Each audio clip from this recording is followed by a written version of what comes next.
Hi, everyone. Welcome to Bellarmine's second annual TEDx event. I'm so excited to be here. So, this is one of those events that not only captures your attention, but in true Bellarmine fashion, leaves you filled with questions in your own pursuit of truth. We absolutely love it. Now, I've got some house rules for you. First, the emergency exits. There is one directly behind you and one to the left of us behind this magic curtain. Second, please turn off your cell phones. We have professionals recording this event, and there will be beautiful photos and videos after. We greatly appreciate your compliance with this demand. Third, we have two 10-minute intermissions wherein you can meander around outside, grab a refreshment, use the restroom, and promptly come back in. Just a fun point of information, all the music that you're hearing during the break-in segments and intermissions are pieces done by Bellarmine staff, students, and faculty. We will blink the lights in the lobby when it's time to come back after an intermission. Once we start the talk, you will not be allowed to come back in until the next intermission. So if you do have an emergency and you need to leave, please use the back exit. Now that I've got those rules out of the way, I'd like to introduce our lovely MC, Quincy Nelson. So much. Guys, give it up for Crystal here, the amazing lawgiver. Yes, gotta have the rules and the regulations as well. Once again, I'm the amazing MC Quincy Nelson. Yes, you have to hype yourself up for these type of things. But I just want to give a big shout out to the core team and everybody that put this together. This is amazing. Thank you guys for being here today. Once again, as Crystal said, this is Bellarmine University's second annual TEDx event. Yes, we're back. Clap. Yes, I want it all. So, it's Black History Month, so another revelation, and it comes to me in my head every day that I have this idea, this thought, and I can't seem to put my head on it, and last year's theme was amazing. Yeah, that was who we are, past, present, and future. Yeah, that was the theme last year, but this year's theme, I'm thinking of that one, and I can't seem to put my head on it. It was in my head, it's a thought, it's an idea, I can't help me. Maybe you are thinking if you had a Revelation? Yes. Oh, yes. Revelation is the theme this year. It's an idea, something that creates and it's created. It's the act of revealing. What do we have next? What is that? What do you think? Oh, yeah, a revelation, an idea. It keeps popping in my head. It's that thing that motivates you and wants you to create and adds more passion to it. There's a sentence. I can't. We're just revealing all ourselves in our heads. Thank you so much. But the one thing is that when we put this TEDx together, when we put this core team together, it was apparent to us that we wanted to have more inspiring things to just pop into our heads. And so the speakers you're about to hear are just about to do that. Revelation. We thought about this little spelling bee thing, and we wanted to give you the origin of the word revelation. A surprising disclosure emerging in Middle English in the 13th and 14th century from Latin and French origins. Revelation. Ladies and gentlemen, today is Friday, and I would like to introduce our first speaker, Claire Friday.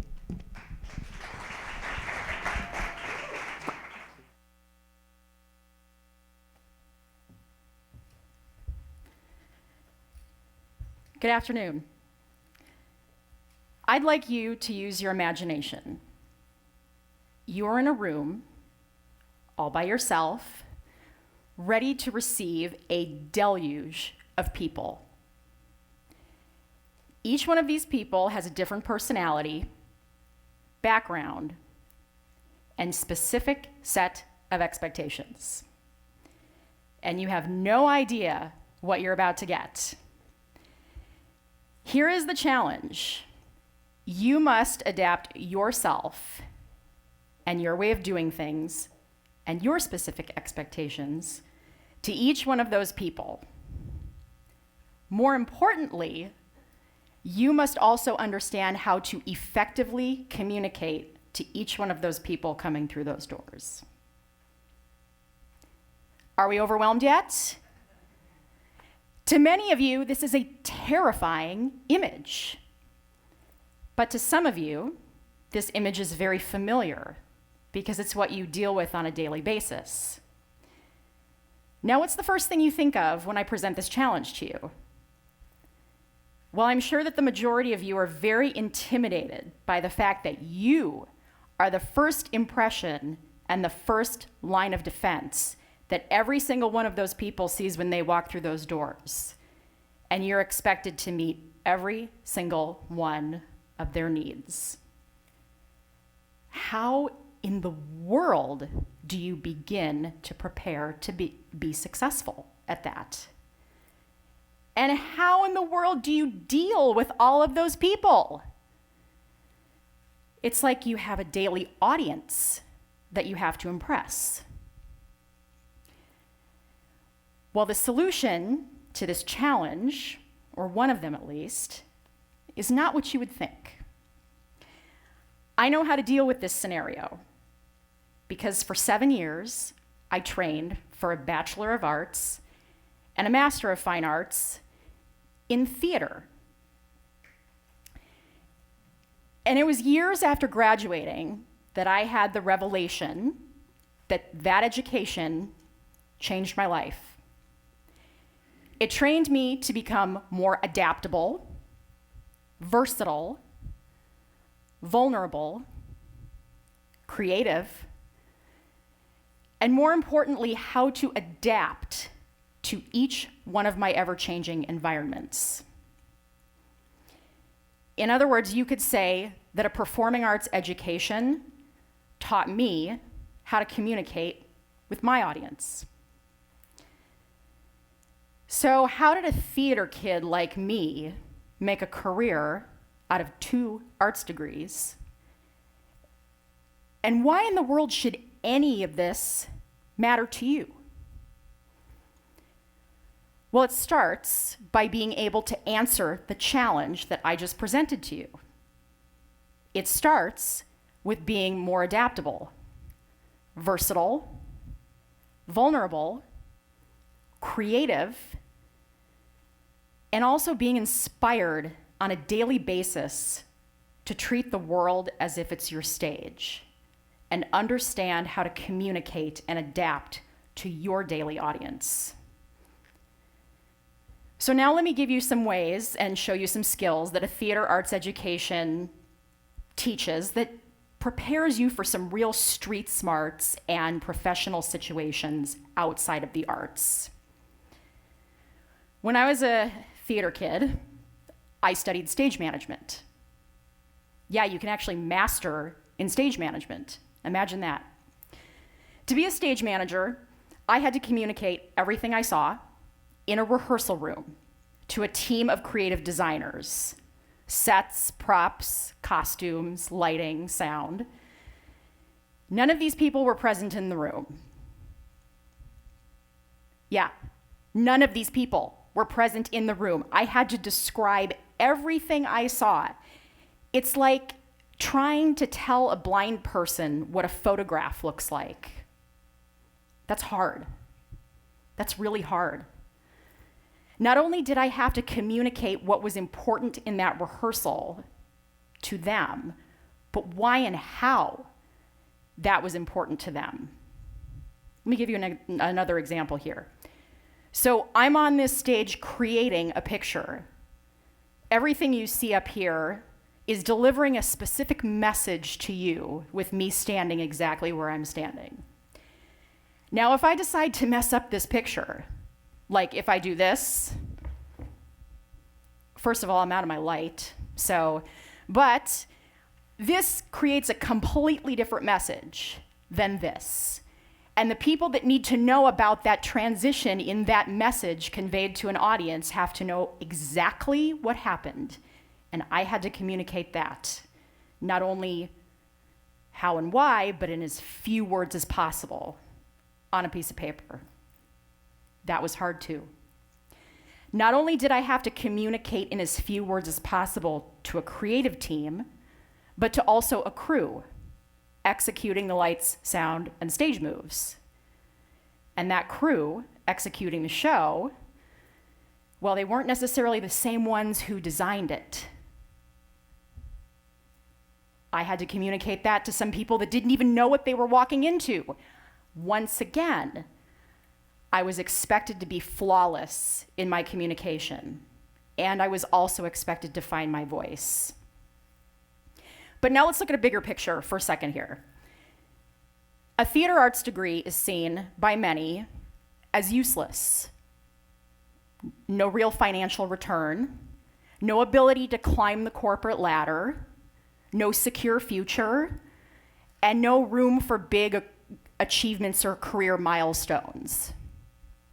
Except if you win a Tony Award, of course. It's essentially a waste of time and money. And when I graduated and was trying to make money after 2 theater degrees, those interviews, they were pretty fun. They went something like this.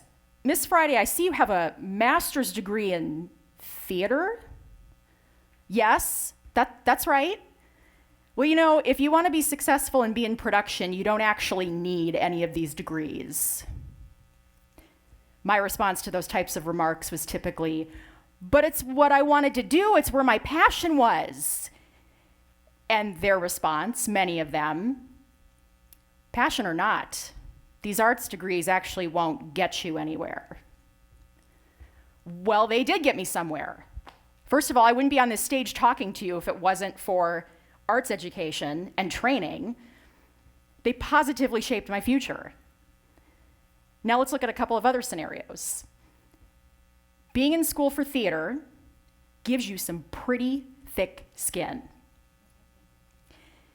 When you're studying for a performing arts education, the curriculum is driven by a common phrase, you may have heard of it, baptism by fire. There's usually no time, and you're having to deal with constant deadlines and multiple personalities. No one holds your hand. Everyone has an expectation of you, your work, and every single guest artist, instructor, technician, director thinks that they have the most important part of the production that needs your full attention every second of the day. In other words, you have multiple bosses on a daily basis. And while you're trying to deal with all of this, you're constantly bombarded with constructive criticism, not getting the part, the constant pat on the back, the positive feedback on a daily basis. Arts education teaches how to cope and deal with disappointments. I left my arts education understanding how to cope with the no's in life. I learned how to deal. To learn and apply all these skills, it took 7 years in what I like to call theater boot camp. Remember that image of all those people coming through those doors? Well, I was introduced to all of them during my arts education. And guess what else I was introduced to? Adapting to someone else's work styles. The arts teach that. Learning how to practice skills correctly and more effectively. The arts teach that too. Learning how to deal with difficult people. You don't need a pamphlet course for that. The arts teach that. Learning to create and seek opportunity. That's a big concept. Arts education actually teaches that. I came out of my arts education not afraid to put myself out there, make connections, and network. I was forced to develop my creativity and identify where the opportunity was.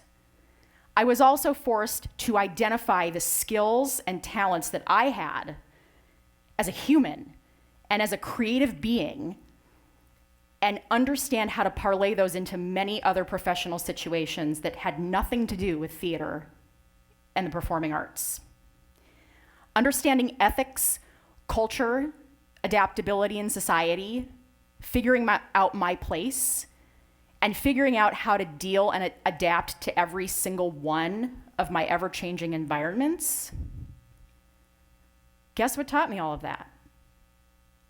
2 theater degrees. And let's not forget about the most important skill that an arts education teaches. That is just simply storytelling.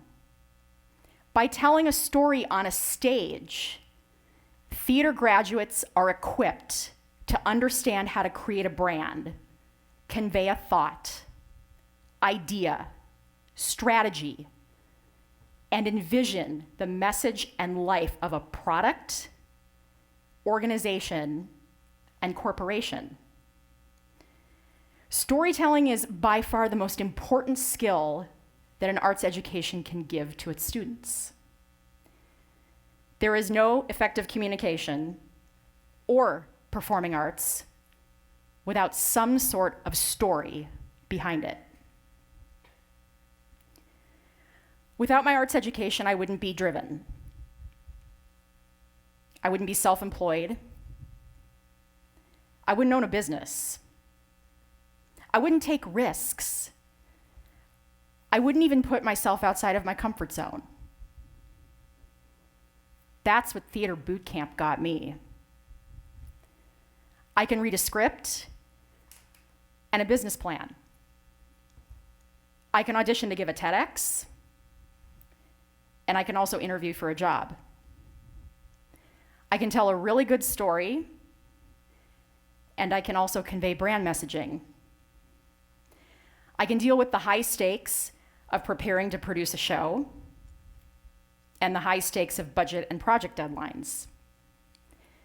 I can read music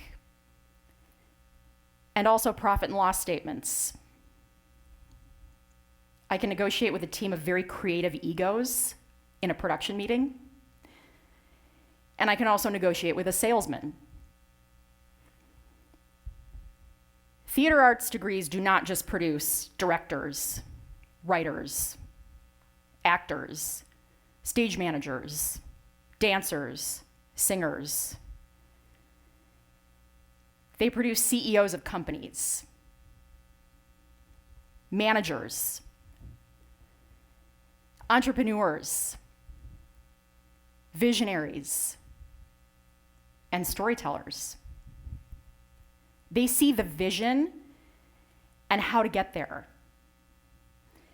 And what separates those with an arts education apart from anyone else is their ability to diversify skills, their inspiration to seek and create opportunity,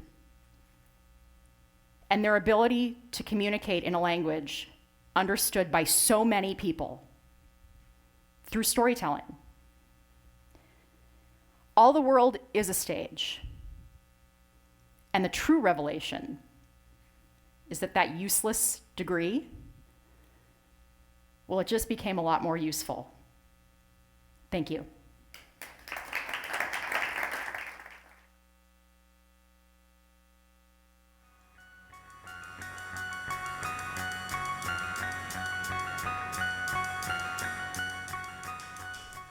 Clara Friday, everybody. That was amazing. That was inspirational. That was a huge revelation. From this production standpoint, I love theater, and the people who worked with this TEDx definitely are in theater, so ode to theater. With that being said, yes, guest clap, yes, that's it, yep. If there's one person that starts clapping, just everybody just start clapping. Don't make it awkward, just go with the flow. We're here with that. So with that being said, giving a beautiful hand clap to our next speaker, Ruth Haines.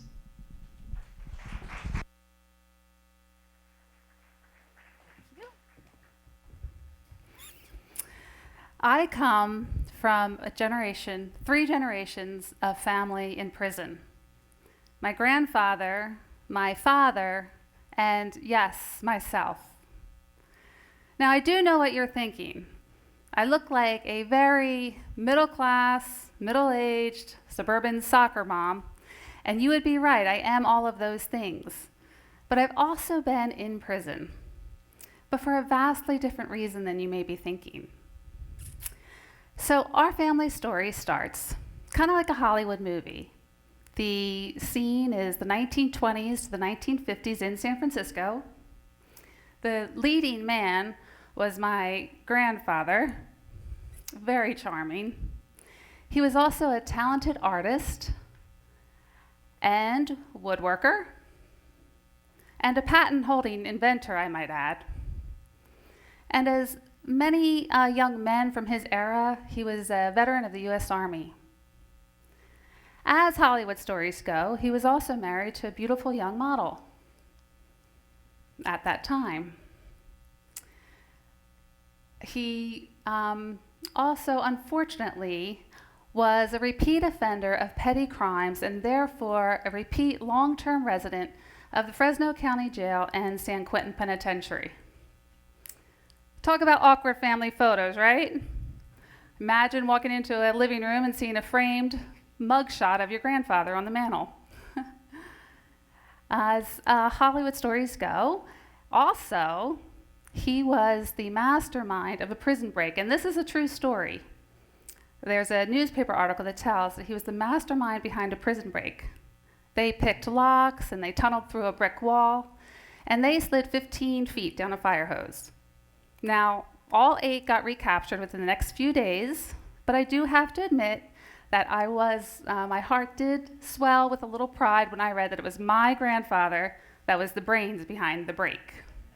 You got to take what you can get when this is your family history, right? As is the story with all of us, there are many different sides to one person. Society would deem my grandfather, while wearing his prison uniform, as a useless criminal, one of those people we might call the invisibles in society. And you know who they are. They're the homeless, the drug addicted, the incarcerated, the poor, those people that we may choose not to see. So how many times have you driven by a prison or walked by a homeless person and barely noticed them or it? I know I have. How many times have we thought about them as being created by God with gifts and talents and purpose, just like you and just like me?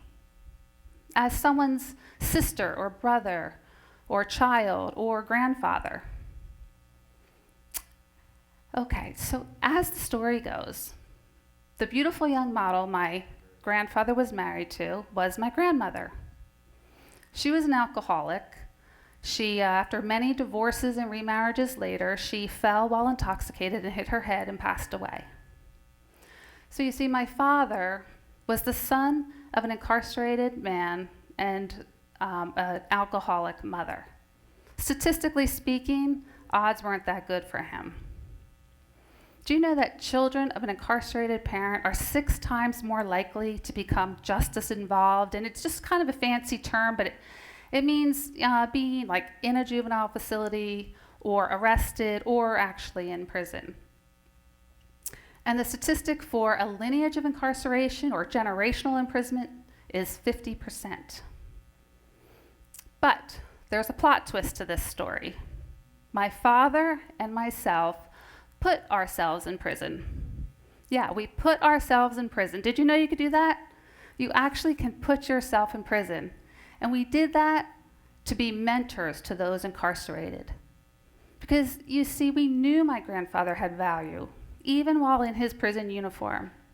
And it created in us an overwhelming yearning to share with others in prison that they also have value and that they are worthy of being seen.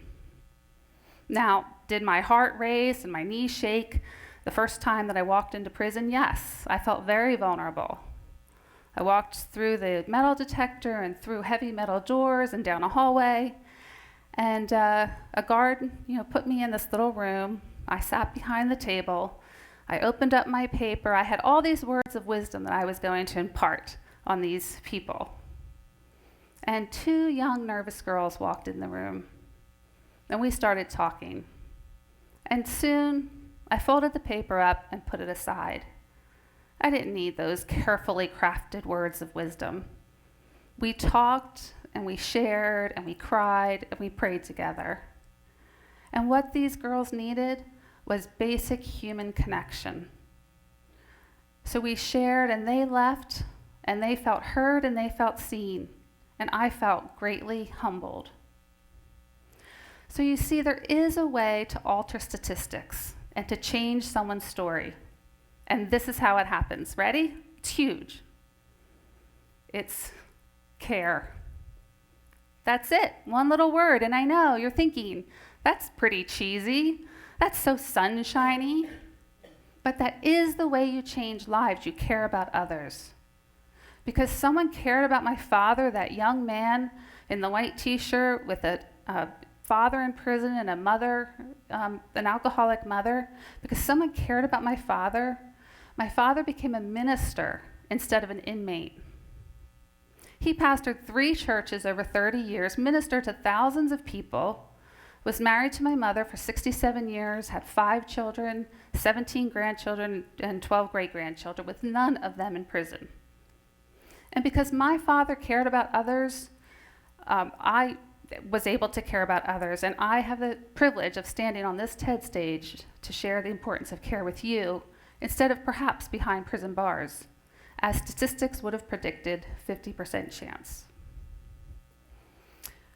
When myself and other everyday people, volunteers, and yes, other chaplains and trauma healing facilitators walk into a prison or a transitional home or serve the homeless on the street, we hear terrible stories of abuse and neglect and unaddressed health issues and all sorts of trauma, and it breaks our hearts. But we still see in them so much value that they have stopped seeing in themselves. Do you know the United States leads the world in incarcerations? Extended stays that don't always fit the crime. And I'm not talking about violent crimes and violent criminals, but extended stays for misdemeanors that wreak havoc on families and finances and communities, relationships, parenting. What if we did more to care for these people? I mean, we all have either time, talents, or resources.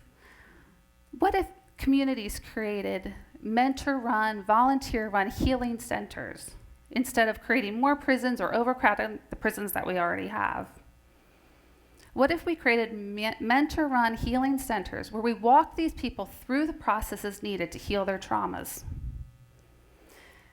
and showed them the importance of caring for their bodies instead of destroying them with drugs, as they so often do, and invite them to unveil spiritual truths so that they can heal their souls?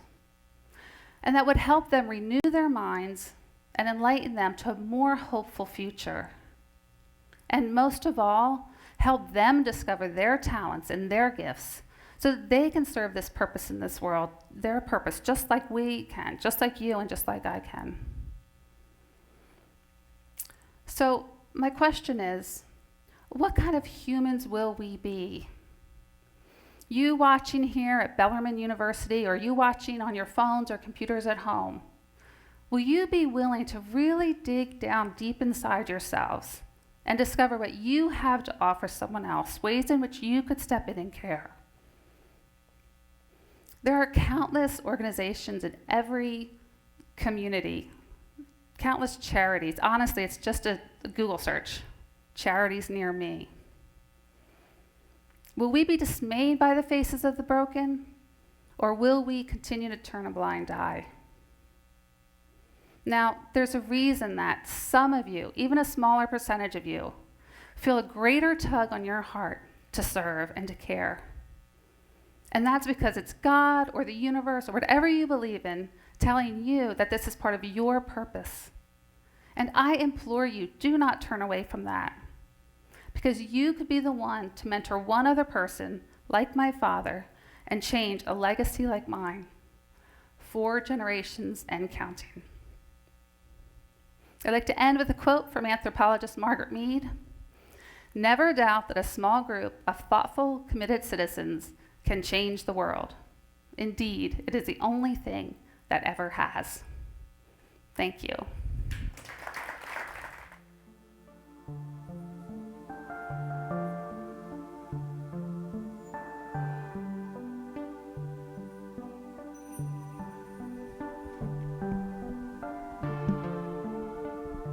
a revelation to be sure. Didn't know I could, you could go to jail and change the world. But thank you so much, Ruth. Our next speaker uses music to interpret his revelation. Everybody give it up for Chris Roseland.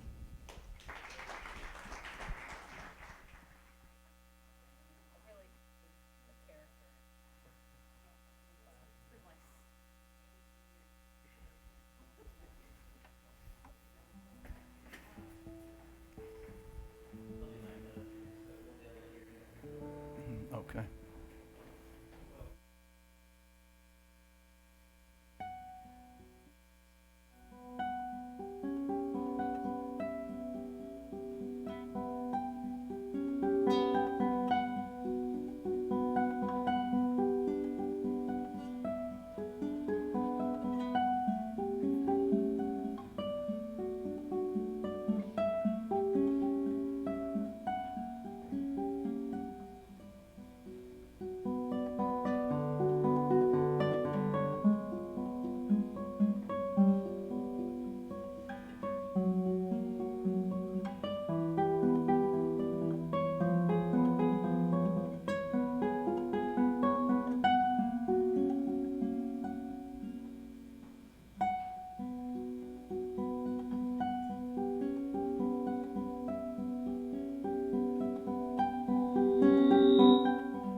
Hello, my name is Chris Roseland, and I'm a classical guitarist. That was Augustin Berrios Mengere's Prelude from La Cathédrale.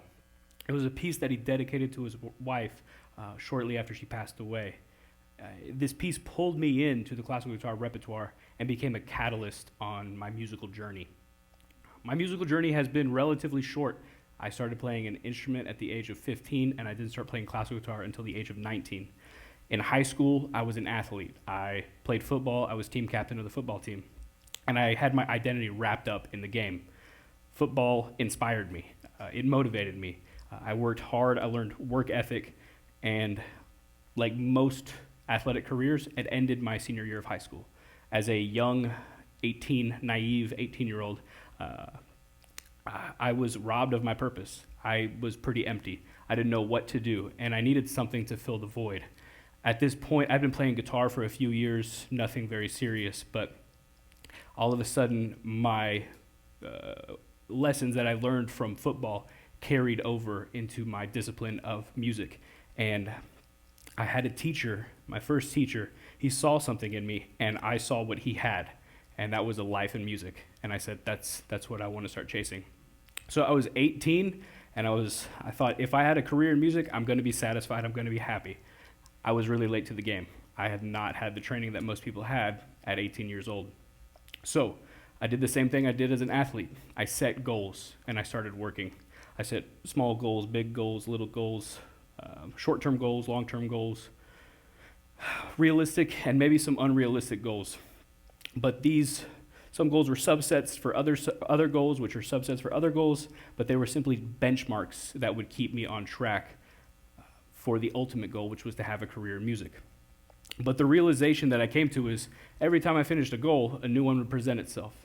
It was always a cycle of, okay, what's next? Okay, what's next? And when I reached my ultimate goal of having a career in music, I was like, okay, what's next? And I thought that when I was 18, if I set on this path, I'm going to feel satisfied once I'm there, once I get there. And am I ever really going to feel there? So there, I keep saying there. For me, it's an idea that I think a lot of us share. I see it in athletes a lot where I want to win this game so I can make the playoffs, so I can win the championship. And the reason why, so I feel satisfied, so I feel content. I see it in people's life goals a lot. I need to go to school, get really good grades, go to college so that I can get a really good job, so that I can provide for a family, have a nice house, and a picket fence, whatnot. And what's the reason? So you can be content. But for those that have gotten there, who have a life goal and they've accomplished it, there probably isn't really there. I think of the Olympic athletes who come back after winning gold and they spent years and years, thousands and thousands of hours preparing for a moment that is now gone and their purpose along with it.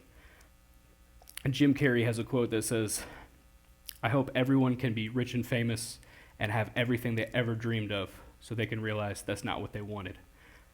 So chasing this idea of there, my revelation has been there is no there. No matter how many goals, how many benchmarks I achieve, I realize there's going to be more work to do. It's always what's next, what's next. And this might be sad and depressing for some, but for me, it's been what has maintained a healthy relationship with my musical career, is that I'm always going to have places to go, always am going to be able to further my craft. The true value of the pursuit of there is in the pursuit itself. It's not actually getting there. I believe there to be a fantasy. These goals, it's never been the achievement of a goal that has deepened me as a person, but just having the goal that has inspired me, motivated me, and gave me purpose so that I can continue to work. So I plan on doing that for as long as I'm healthy and able to set goals and chase after these goals, because that's what keeps me going. It's not there. There is no there. So I'm going to close with another prelude, this one by Bach. My first guitar teacher was playing this piece in my first year of studying with him. And I thought, man, if I could play that piece. I tried to play it. I failed for a long time. But years later, I came back to it. And I thought, if I can play this piece, I will feel accomplished. I will feel as if I'm there.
Everyone, so we have come to the time for our first intermission. Just a reminder, it is 10 minutes, and once it's time for you to come back in, we will blink and flicker the lights on and off to remind you. Second, once these doors are closed, we're not letting you back in, so you won't be let back in until the next intermission, so just be wary of that. There's refreshments and whatnot outside.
Yeah, we're back. Yeah, go ahead. Yeah, we're back. Hope you guys had a great intermission. If you've ever wanted to know what that amazing coffee you just drank, that was Synergos. Love those guys. Great coffee. Go ahead. They have a shop on Preston. Norris is right down the street, and they have one downtown. Amazing coffee. I try to get it almost every morning. Love those guys. So we're going to resume our presentation on Revelation at Bellarmine University's TEDx. So here to talk about the good, the bad, and the ugly of history, ladies and gentlemen, Daniel Leathers.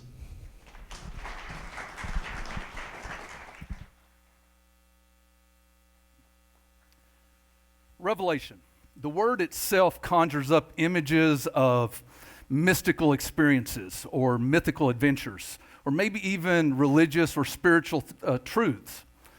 The fact is, Revelation doesn't have to be so remotely or unattainable.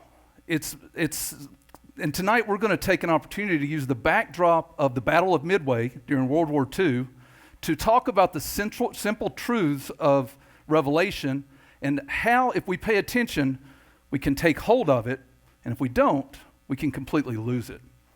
But we're going to start on December the 7th, 1941. Pearl Harbor, the Japanese attacked. Now, they had done their research. They had done all the pre-work, and they were ready, and it showed. They saw this as an opportunity of a preemptive attack to prevent the Americans and the Allies in general from basically stopping them from doing what they wanted to do, and that's conquer the Pacific. So for 7 hours on the morning of December the 7th, not only did they attack Pearl Harbor, they also attacked Guam, the Philippines, Wake Island, and they attacked the British Empire in Malaya, Hong Kong, and Singapore. Now, it's important to note that at this point in time, America was a neutral country in World War II. But neutrality is no excuse for lack of preparedness. The U.S. had received a number of credible threats of an imminent attack, not just an attack, but an imminent attack. And for whatever reason, we all know what happened. There was 2 revelations that happened that morning. One of them was for the Americans. It was their very first of the war. And this other one was for the Japanese. What was the American revelation that morning? It was kind of a slap in the face. They realized that saying that you're neutral and setting back on your laurels wasn't going to get you anywhere. In fact, it could end in devastation, and it did. For the Japanese, they learned a very simple truth. Hard work pays off. Now, Revelation is not merely, it's merely steps. It's not an outcome. It's not the end game. It's steps that lead to steps. And it's through a process in our life. If we pay attention to those revelations and those steps, then we can continue to grow and improve. But if we don't, then the tides can very quickly turn. Success can breed complacency and can foster infighting. And that's exactly what happened in the Japanese government and in the military. So Admiral Yamamoto, who was the commander of Imperial Naval Forces, started butting heads immediately after Pearl Harbor's attack with the Imperial Army. That doesn't go real well when you're trying to come up with a follow-up plan. The problem is he was also butting heads with the general headquarters. Now what this delayed the ability to come up with a follow-up plan and make the most of that initial attack, make the most of that initial devastation. In fact, it took until April to come up with a follow-up plan. And like most Japanese naval plans of the time, it was very complex, to say the least. The problem is, beyond the complexity, it also depended on something that we need to make sure we always have the right thing, and that's intelligence, and they had poor intelligence coming into it. They had information that was not up to date. It was outdated. In fact, they thought that the Battle of the Coral Sea that had happened in the early part of 42 had decimated the rest of our carrier fleet. It did have a negative effect. In fact, the USS Lexington, one of our carriers, was sank during the Battle of the Coral Sea. The USS Yorktown, it received damage, but not near as much damage as what was thought of by the Japanese. In fact, it was able to be repaired at Pearl Harbor and put right out to sea. And we'll see them again in action here in a little bit. They also were planning on something that did not exist. It was the general consensus in the Japanese government that because of that attack on Pearl Harbor, the will to fight of the Americans had been completely decimated. That we were demoralized and that we wouldn't go any further. And as we all should know, the complete opposite was the truth. Now, it was with these presumptions that the Japanese finally enacted Operation MI. Now, Operation MI started being talked about in April, as I mentioned, and the plan was to completely eradicate our ability to refuel in the Pacific and to launch attacks on the Japanese homeland. And how do you do that? You take out Midway, a small atoll in the middle or in the midway of the Pacific Ocean. Now, at the same time, we had a secret weapon in Pearl Harbor. And it was in the basement of the administration building at Pearl Harbor. And it's called Station Hypo. Station Hypo was part of the fleet signal group and was responsible for code breaking. And they had jumped right into trying to make up for their failures from prior to Pearl Harbor, and they did a great job at it. In fact, they were able to figure out that the Japanese was planning an attack against a entity that they thought was Midway, and they did this by figuring out that the Japanese referred to Midway as using the initials AF, but they had to prove it. How do you prove it? So they had the commander of Midway send a decoded message saying that the fresh water supplies at Midway were severely low. Well, sure enough, within 24 hours, the Japanese sent a coded message to headquarters saying water levels low at AF. Great. So now we know there's an attack going to happen. We know it's going to be at Midway. But Station Hypo went even further.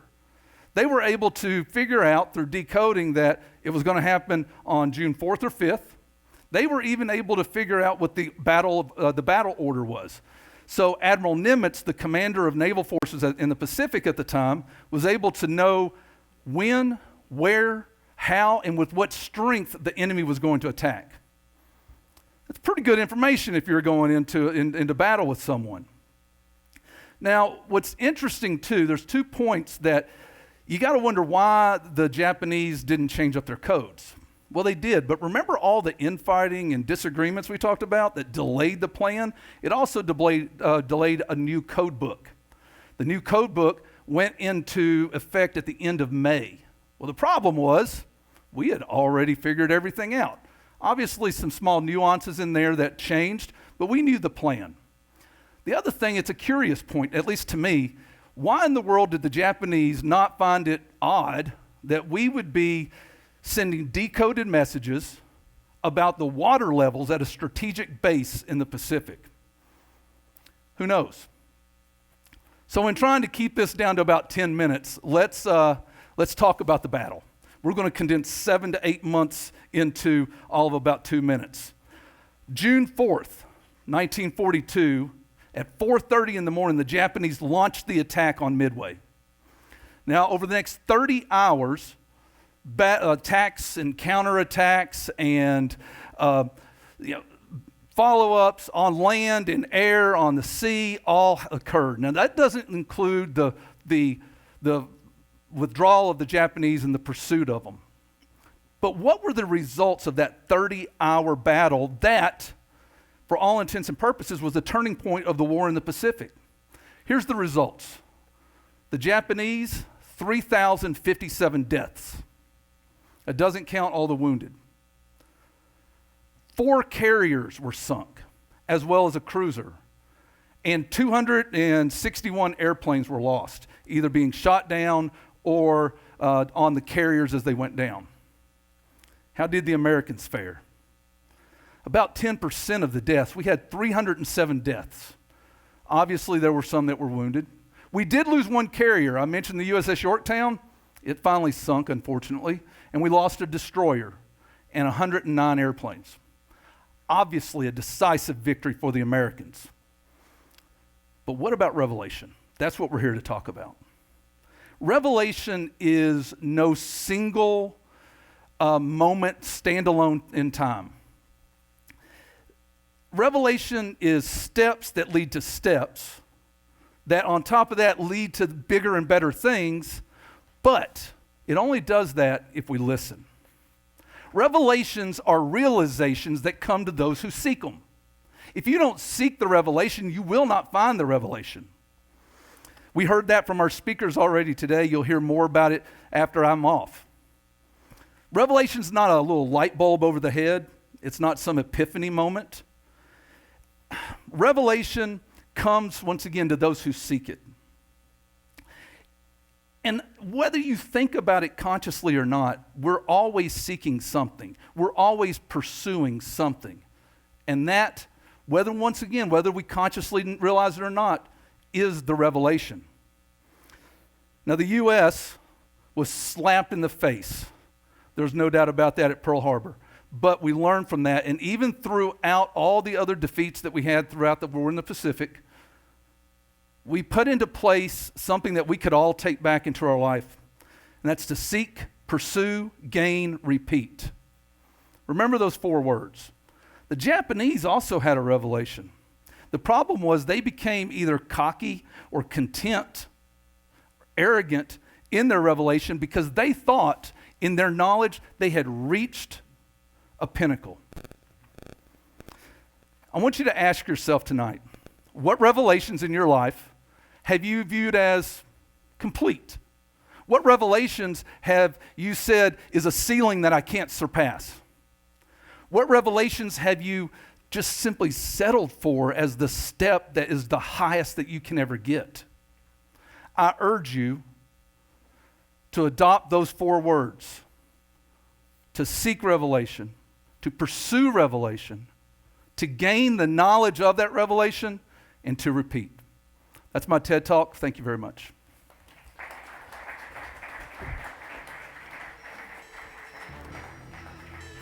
Good luck, man. Yes, yes, and more yes. That was an amazing talk, right? Yes, yes, yes. Yeah, thank you for the clapping. Once again, if someone clap, just go ahead. It's a free, open environment. We love to share here. So our next speaker is climbing up that rugged mountain. We have Craig Johnson.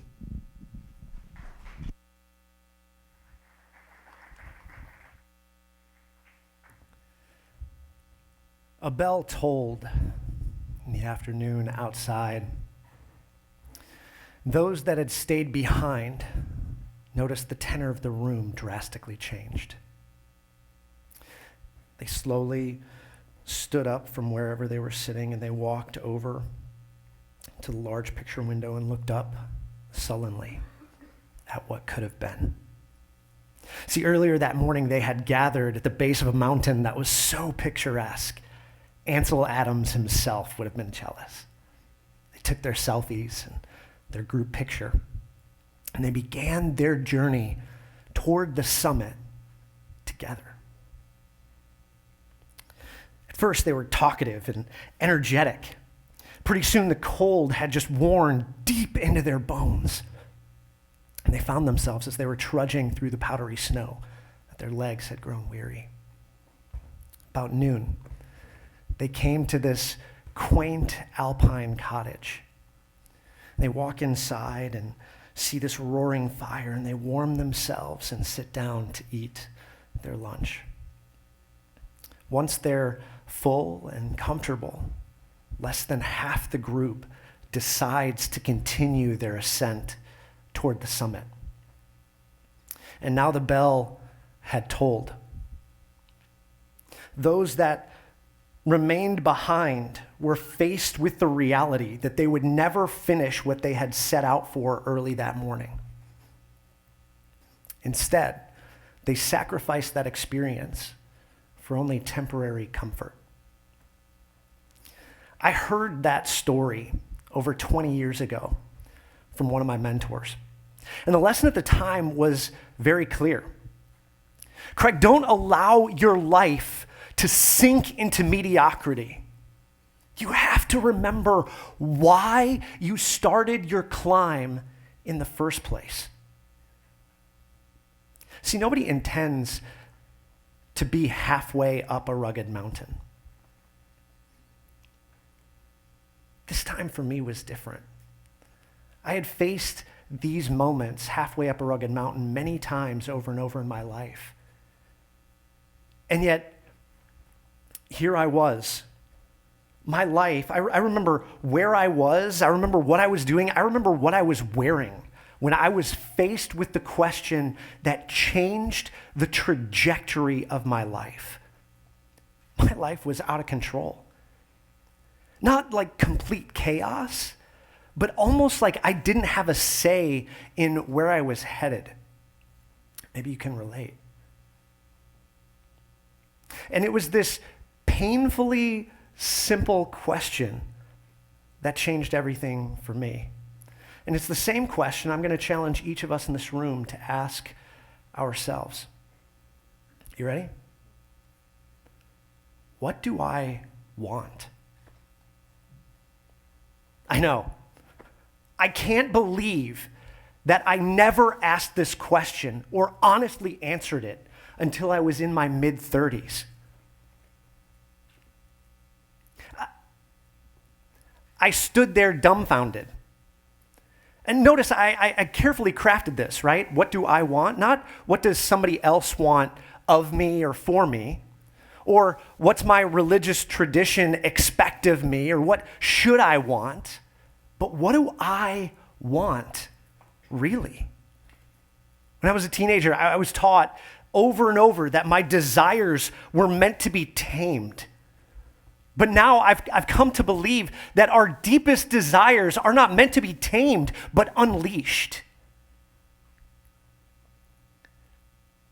The word mediocre actually comes from two Latin words. The first is medi, which means middle, part way, halfway. The other is ochreous, which means rugged mountain.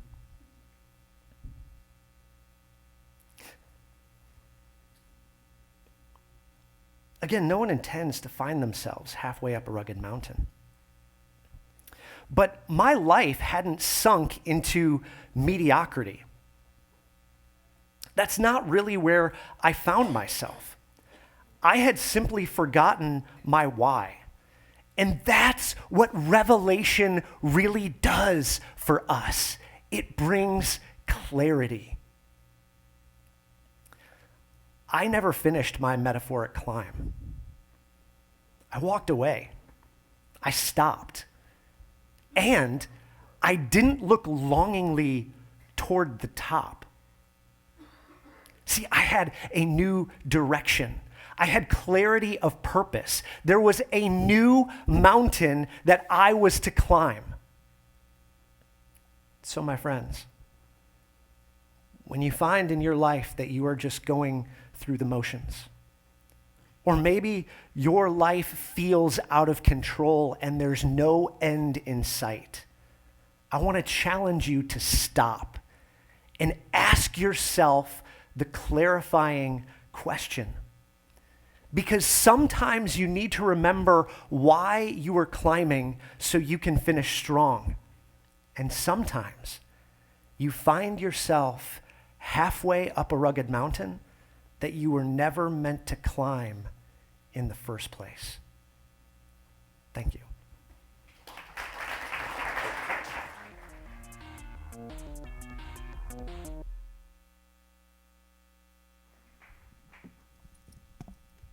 We're all climbing up those rugged mountains. As soon as after you graduate college, I was climbing up that rugged mountain. Let's give it a go. So, thanks again, Craig. Amazing, amazing, amazing.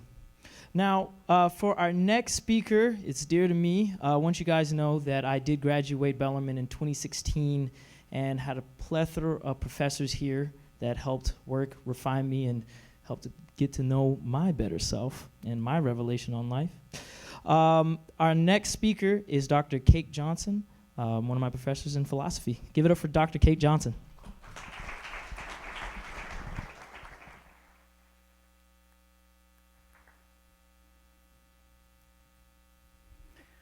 hopeful person, but I wasn't always. Years ago, I married the love of my life, and we decided we wanted to have a family. For years, though, we endured the ups and downs of infertility. We suffered several miscarriages, regular negative pregnancy tests, and no baby. I'm a philosophy professor, so my natural response is to search for the truth. I read everything I could find about the causes and treatments for miscarriage and infertility. I painstakingly studied online blogs and followed the random advice of strangers. For example, in spite of my extreme fear of needles, I started acupuncture therapy. I mandated a diet of Brazil nuts for my husband, all because of an anecdotal story from an acquaintance who swore by the effectiveness of Brazil nuts in treating infertility. I was desperate, but I needed help. So my husband and I went to see a reproductive endocrinologist. This kind of doctor specializes in treating infertility. I underwent a series of tests, and given my unexplained infertility combined with my history of miscarriage, he informed us that the chances of having a successful pregnancy were extremely low. So he recommended in vitro fertilization, or IVF, a complex and costly assisted reproductive technology. We decided on IVF, and we went through the process. We later discovered that the procedure was unsuccessful. After the news, I still had to complete the IVF process with one final pregnancy test. In my sadness and anger, I lamented to the intake nurse at the hospital that I knew I wasn't pregnant, and this last step just poured salt on the wound. She stopped what she was doing, looked me squarely in the eyes, and said, "Honey, don't give up hope, no matter what they tell you about the odds." What she said really stuck with me. After that, my ears began to pick up the language of hope. What I didn't understand, though, is what people meant by hope. Emily Dickinson said, "Hope is the thing with feathers that perches in the soul." Nietzsche described hope as the worst of all evils because it only prolongs the torments of man. Aristotle called hope a waking dream, and Dostoevsky said that to live without hope is to cease to live. We knew our chances of having a successful pregnancy were extremely low, so I couldn't understand why people would encourage us to hope. After that, my husband and I consulted with our doctor about what, if anything, to do next. He said we could try a second round of IVF, but this time, the odds were no better and possibly even lower. Nevertheless, he said there was still hope. I didn't know what to do. I could not reconcile the evidence with hope. The odds were stacked against us, and to base a decision on the evidence offered us little support and almost no guidance. I've never felt so powerless in my entire life. I had no control, no direction, no insight into the future, no divine foreknowledge, and no baby. So at this point, you might be wondering why I introduced myself as a hopeful person. My story definitely doesn't paint a picture of hope, and to be honest, I had no hope throughout the entire process. My husband and I had to make a decision. So one beautiful morning on the coast of Maine, we decided it was time to let go of our dream of having our baby. We would remain a family of 4. Up to that point, I followed the evidence. I evaluated my options on the basis of the evidence and probabilities, but not possibilities. I allowed myself to be held captive to the limits of my body.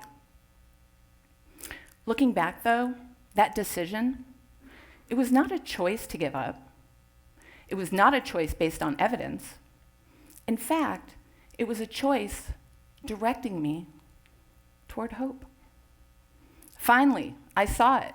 Hope empowers us and reorients us. That revelation transformed me.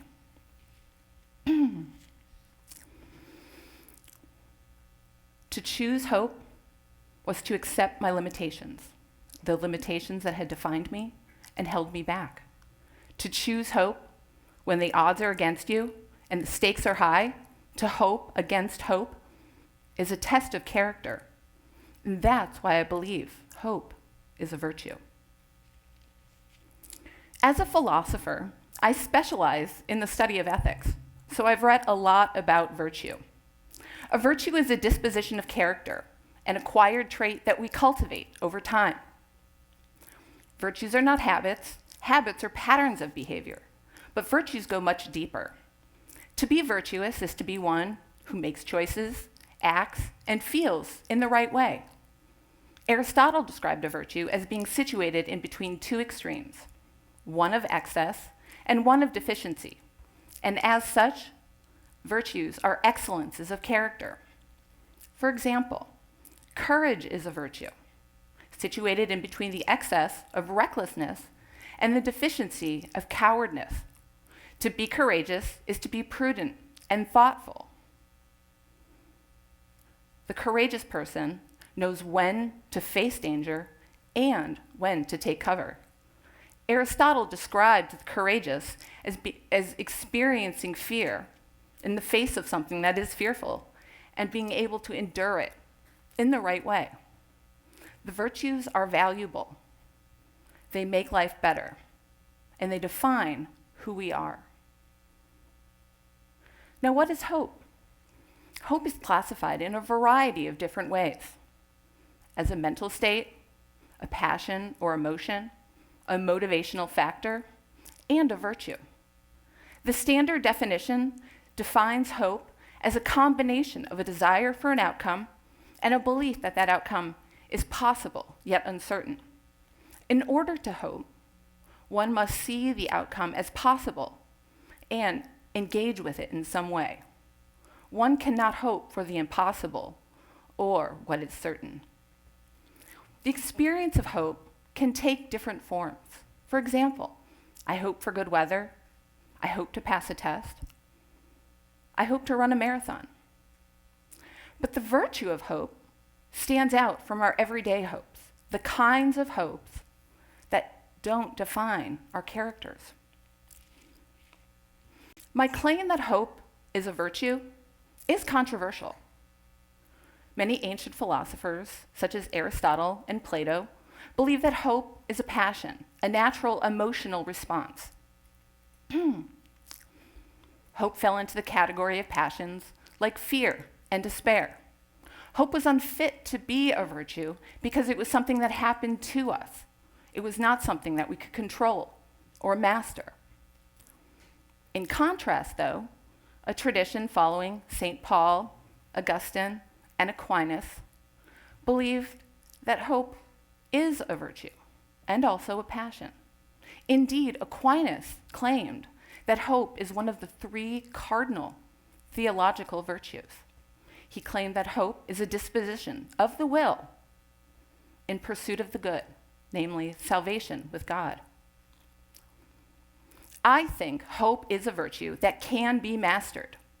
When the stakes are high, when the odds are against us, and when uncertainty threatens us with powerlessness, the choice to hope defines who we are. To choose hope is to know when to push on in spite of uncertainty and when to take cover. So let me paint a picture of the virtue of hope so that you can better see what I see. When I picture hope, I see my husband. Now, most of you don't know my husband, so let me describe him to you. In our battle with infertility, I was paralyzed. But my husband, he was mobilized. Even against the odds, he was ready. He could face reality. And he had an earnestness about him. He was stable, and he was secure, and he could see that there was still the possibility of goodness in the world. His unshakable ability to confront our struggle was a mark of his virtue. Hope empowers us and sustains us when probabilities are not enough to base our happiness upon. Hope is not a promise or a guarantee of good things to come. Hope takes over when reason falls off and fails to offer us any direction, and our less than perfect knowledge threatens us with despair. Hope reliably guides us through the confusion by reorienting us. Hope is an antidote to the uncertainty and the ignorance that confronts us and threatens our sense of trust in the world. To choose hope is to cultivate, a disposition to respond to uncertainty, mobilizing our powers of agency and fueling us to push on in pursuit of the possibility of the good.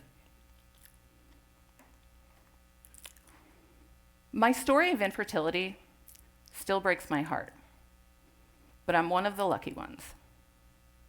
A few weeks after our decision in Maine, we discovered that I was pregnant. After 40 weeks and 23 long hours of labor, our son finally came into the world. Thank you.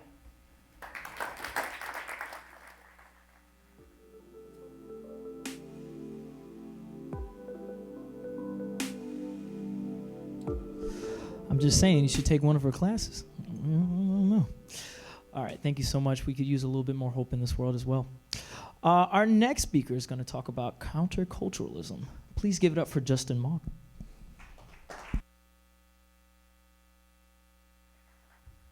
All right, are you ready for more family slides? Yes, my friends. I feel like I was literally born on two wheels. That's me on my dad's back. Oberlin, Ohio, 1974. 15 years later, this is me and my dad. I got my own wheels now. And we're riding across the United States of America. At age 15, I left my home in Washington, D.C., and let my bike wheels spin over 3 million times. Those revolutions were incredible. And they brought me all the way to dipping our tires in the Pacific Ocean. It was a journey of incredible discovery, as you can imagine. I discovered so much about myself, of course, my fortitude, my stamina, my strength, my ability to do it. Never thought I could, but I did it. Discovered a lot about my family, as you can imagine. And of course, I discovered America. There's no better way to discover America than at 15 miles an hour. But I not only discovered America, but I discovered in the process that America had been lying to me. Like most Americans, I'd been sold a dream, an American dream on four wheels. I'd been sold this falsehood that these things in our world that are polluting and expensive and dangerous and burdensome and frustrating they're actually fun, sexy, affordable, convenient, nothing short of the American dream, right? We've all been sold that bill of goods. And I realized that it wasn't true. That was my great revelation. That the key to success in America doesn't have to be a car key. And so when I returned home at age 15 and all my friends were taking driver's ed and getting their driver's license, I thought maybe that's not for me. You know, cars, they seem to put us in a box. They kind of isolate us. And there's so much road rage. Why is there so much road rage? Because we're not connecting with the people around us as we pass through a community. And because we're stuck in those bucket seats, those comfy bucket seats, for way too long. Even right here in Louisville, it's estimated that we drive 39 million miles per day in Louisville. That's over 1,500 drives around the equator every day in one city. This is insanity. And it doesn't make us happy. And it doesn't make us rich either. Cars really saddle us with incredible debt. Of course, cars are expensive for the planet. Of course, cars are expensive for the cities that have to accommodate them. But they're expensive for the people who own them and drive them. AAA estimated last year that the average car owner in America spent almost 11 grand on driving when you add up all the costs of gas and parking and insurance and everything else. And Americans now shoulder a total of $1.2 trillion in auto loan debt. That's double what it was just 10 years ago. Last year, TransUnion estimated that the average auto borrower had $18,500 in debt. Auto loan debt is now nearly 10% of all household debt in America. It's the third largest debt category after mortgages and student loans that get all the attention, right? We don't think about this incredible cost to Americans of expecting everyone to own and drive a car. And we don't think enough about what it does to our cities. Auto dependency is literally draining the life out of our cities. Of course, the invention and expansion of the automobile led to white flight and suburban sprawl that we see today, the true hollowing out of our urban cores. And this is what our urban core in Louisville looks like today. We've taken everything that's good out of Louisville and put in parking. So in red are the surface parking lots and in purple are the parking decks. There's nothing left. And of course, cars are killing us. 1 in 70 deaths in America is caused by a car. It's as though when you get a driver's license, you're getting a license to kill. And that's just the human deaths. Riding my bike across the country, of course, I saw the incredible line of wildlife corpses and cats and dogs all along the way, right? But it's not actually the accidents that's the real killer. It's the slow killer of cars. It's getting us into a sedentary lifestyle where we don't expect to get exercise and getting from point A to point B. And so we see all the diseases that come with that sedentary lifestyle. In Louisville, being so car addicted is at the bottom of the American Fitness Index and many other health rankings. And of course, we can't ignore climate change when we talk about driving. Cars are driving climate change. Yes, to fix climate change, it's very complex. We need to restore the forests. We need to work on energy efficiency. We need renewable energy. But if we don't fix auto dependency, we're never going to get over the hump. Here in Louisville today, 17% of our greenhouse gas emissions are due to driving. So I saw all this at age 15, and I said, hell no, I won't go. I decided not to participate. I don't need a driver's license. I just rode my bicycle all the way across the country. I think I can ride it to school, and I've been doing it ever since. And think of what that's done to my life. That 10, 11 grand a year that most people are spending on cars, that's a big bonus paycheck for me, right? I get exercise every single day. I don't have to find time to go to the gym. I just go where I'm going. I don't have road rage. I have road joy. And this was my first foray into liberatory counterculturalism. It's the first thing I really did in my life that was unlike what everybody else was doing. And I decided that, you know what, in my life, I'm not going to follow what everybody else is doing. I'm going to follow my own ethical, spiritual, and mental guideposts to choose what feels right for me and what I know is right for the world. And this is actually, later I've learned, in a long tradition of people of my faith. I'm a Quaker. We have a long tradition of not participating in things we don't believe in, whether it's war, slavery, or today, ecological destruction. And of course, this is in the long tradition of people like Gandhi and King, who have practiced nonviolent resistance and non-cooperation with society's evils. And it can look like all kinds of things, my friends. It can look like the civil rights movement, or it can look like getting rid of your car. Also, as a Quaker, I don't believe in killing. So later in my life, I realized that I can't really keep eating meat. I was having someone else do the killing for me. And I decided, if I had to kill all those animals, I probably would choose something else. So as a Quaker, no killing, that means no suffering, no meat. It's been a fantastic ride. I get to grow my own food and have my own vegetable porn, right? These incredible carrots I can grow right here in Louisville, right? And I've taken some bigger steps now. Meat and driving was just the first thing, but now I've given up flying. And I've fallen in love with trains. And I'm spreading the joy, so I took a bunch of students in October on a train trip across America to Spokane, Washington for a conference. And along the way, we met some friends from other schools who were going to the same conference. And we actually got to meet each other. There was no road rage. There was train joy. And I invite you to consider if you would give up flying in order to save humanity. But maybe that's all too much. Maybe you're not ready for the big steps in life. We can all participate today in some simple acts of counterculturalism in order to make a better tomorrow. So maybe you can start with something small. And what we're doing right now at the University of Louisville is we're encouraging students to consider going zero waste and giving up things like bottled water. Would you be willing to boycott bottled water for the rest of your life with me? Why do we have to throw something away whenever we take a drink? Or how about packing a reusable dining ware in your bag so you don't have to throw something away next time you eat? Some people might look at this and feel like you're closing doors to opportunity, Justin. But to me, it's always felt like opening doors to new opportunities that liberate me from being shackled to hollow consumerism and planetary destruction. I feel like erecting some simple guardrails in your life based on your moral and ethical principles is actually a really good thing. And so, I leave you with this invitation. Do you want to be a dead fish swimming with the stream, my friends? Or do you want to join me in some liberatory counterculturalism, because the dominant culture is killing us and we cannot continue to participate in it? Another world is possible, and we're going to have a lot more fun co-creating it together. Thank you.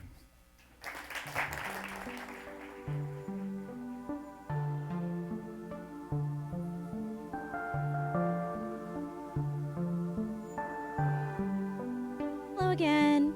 So we've come to our second intermission.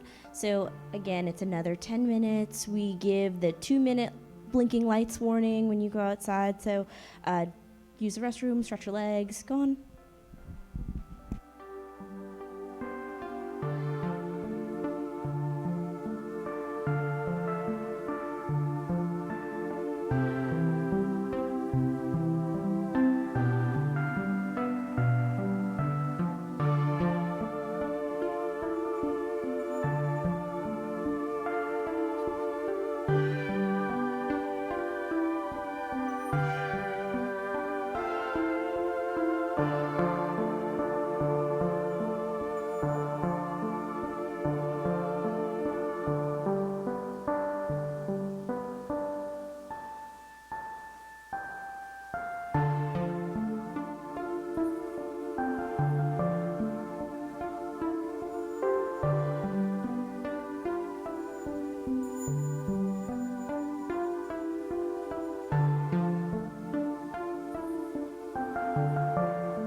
And we're back. Yes, yes, yes. You did it.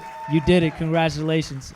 By the end of this, you guys are going to be a professional audience with hand clappers. I love it. I love it.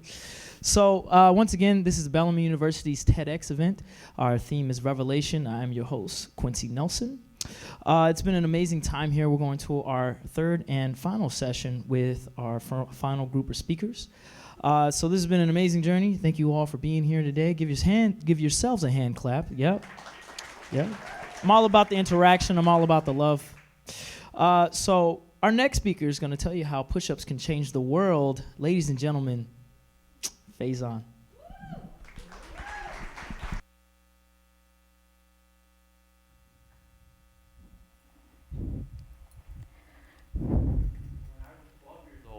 I remember going to Pakistan to visit my family. And there's one day in specific that I remember. I was getting ready to go to a local market, and the house that I was in started to shake. Now, being very young at this time, I thought that it was an earthquake. But when I went outside to see what it was, I heard police sirens and ambulance noises, and I quickly realized that it wasn't an earthquake, but it was a suicide bomb blast at the very same market that I was getting ready to go to. Now, I remember going past the market a few hours later to see what the aftermath was. And what I saw was absolutely horrifying. I saw parents mourning the loss of their children and children mourning the loss of their parents. But I knew at that moment, standing there as a 12-year-old, that I wanted to make some sort of a difference, that I wanted to help people in that sort of a situation. Now, fast forward to May of 2010. One specific Friday, my family members in Pakistan went to go pray at a local mosque. Now, unfortunately, this very same day, a terrorist group called Al-Qaeda attacked that same mosque. What ensued on for the next 6 to 7 hours was a firefight between the Pakistani military and the terrorists. By the end of the 6 to 7 hours, 92 people died and 120 were injured. Thousands of miles away, I remember watching the whole incident unfold on live television with my parents. We were all silently watching the broadcast, secretly praying that my family members remained unharmed. Fortunately, my family members did remain unharmed. They hid in the bathrooms while the terrorists attacked, but now they live with lifelong trauma of what happened. Now, fast forward once again to last year of 2019, when there was an identical incident in New Zealand that happened, in which an extremist shot a mosque and killed and injured many people. Now, this time being much older with more resources, I knew that I wanted to make some sort of a difference. So I took what I was passionate about, which is physical exercise, and specifically pull-ups, and I wanted to use that as a charity event. So I'm from Lexington. I contacted the president and CEO of this company called Class 101, and I pitched him this idea. I said, I want to do pull-ups for charity. And the logistics of the event was, I said, give me 8 hours, 6 a.m. to 2 p.m. All I'm asking for is $1 per pull-up. So naturally, the first question that he asked me was, well, how many pull-ups do you think I can do in 8 hours? I didn't know. I just said the first number that came to my mind, which was 1,000. So he agreed. The next day I went to the gym, and my goal was to see how many pull-ups I can do in 1 hour, and then multiply the number by 8, just to get a baseline of where it was. And so I remember that first day I did 30 pull-ups in that 1 hour. I left home feeling defeated and exhausted. I had absolutely no idea how I was going to get from 30 to 1,000.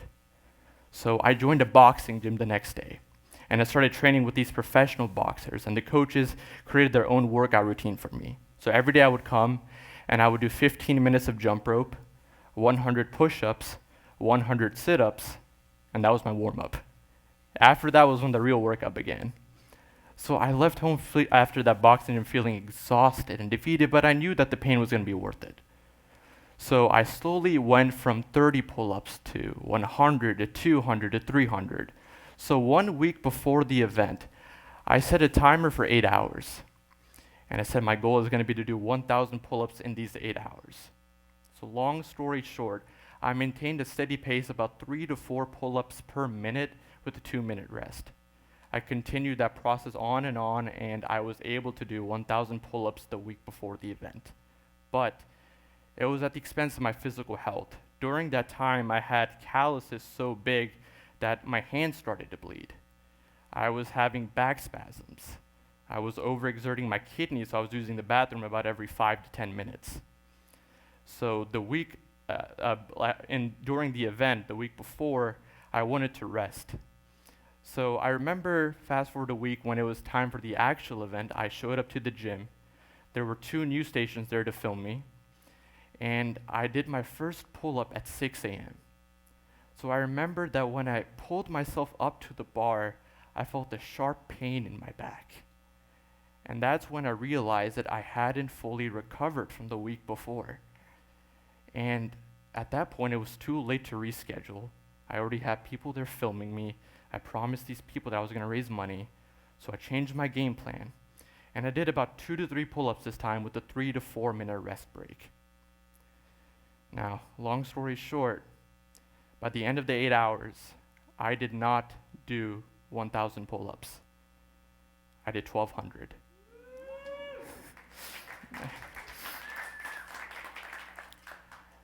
Being face to face with the idea of mortality, from witnessing that bomb blast to voluntarily pushing myself through so much pain by doing pull-ups, taught me immense valuable lessons that I want to share with you all here today. But before I share these lessons, I want to clarify that this is not meant to be a motivational speech. This is a speech meant to build discipline and how we can actually use pain in our lives to our advantage to push us past our wildest goals. Now, I want to clarify that I'm not looking for ways to induce more pain into my life. I promise I'm a happy person. But I do believe that there is a hidden value in even the darkest moments of our lives. And with that being said, the first lesson that I want to share with you all today is that of responsibility. Now, responsibility is both a terrifying and exhilarating thing. See, it's terrifying because once we claim responsibility, it robs us of any excuses. But at the same time, it's exhilarating because once we claim responsibility, it gives us complete freedom of our lives. We are in control. Now, to illustrate the example, I want to kind of use something extreme. I want to talk about the Holocaust. When I was researching survivor stories, I came across 2 specifically well-documented incidences. And the first one is how the Nazis used to mentally break down the Jewish people at the camps.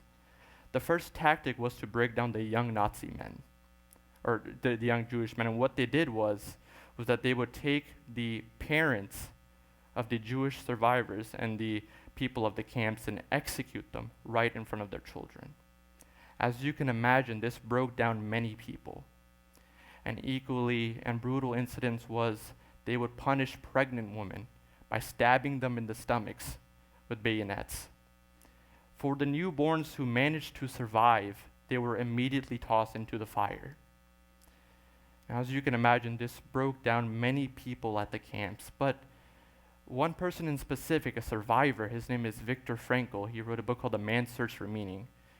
He has a quote that says that everything can be taken from a man but the last of the human freedoms. And that is the ability to respond in the face of adversity. This shows us that no matter how bad life may get, we always have that one freedom to choose how we respond in the face of adversity. And often that decision alone is what differentiates successful people from those who fail. The second lesson that I want to share with y'all today is actually how to use pain to our advantage, how we can actually use it as fuel.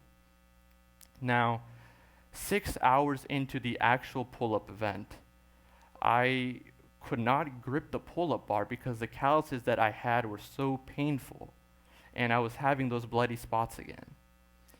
My calluses from the previous week had not recovered, and once again, the pain in my back was even more intense.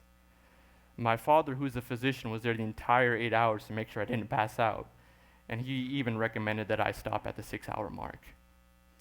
But naturally, I wanted to keep on going. I was using the restroom every 5 to 10 minutes, and I wish, standing here today, that I could tell you that what motivated me those last 2 hours was thinking about how many people I was going to inspire and the amount of money that I was raising. But to be honest, I didn't think about any of that. I went into this altered, dark state where I thought back to the little 12-year-old boy who I was in the middle of that bomb blast. That same boy who I was watching my family members being held hostage on live television. At that point, every pull-up I did became revenge for the victims. Every pull-up that I did became my fight against terrorists. And that's how, by the end of it, I did the 1,200 pull-ups. Now, the last lesson that I hope to share with you all today is that of gratitude. And gratitude can be a tricky thing because, as you've seen in this speech, there is so much evil in this world, but I believe that there is just as much good. But the tricky thing is that in order to appreciate the good, we have to acknowledge the evil. In order to appreciate the good times that we've had in life, we have to acknowledge the bad. Now, going back to the situation when I was a 12-year-old boy in the middle of that bomb blast, I remember thinking to myself that I wanted to make a difference, that I wanted to help these people in these sorts of situations.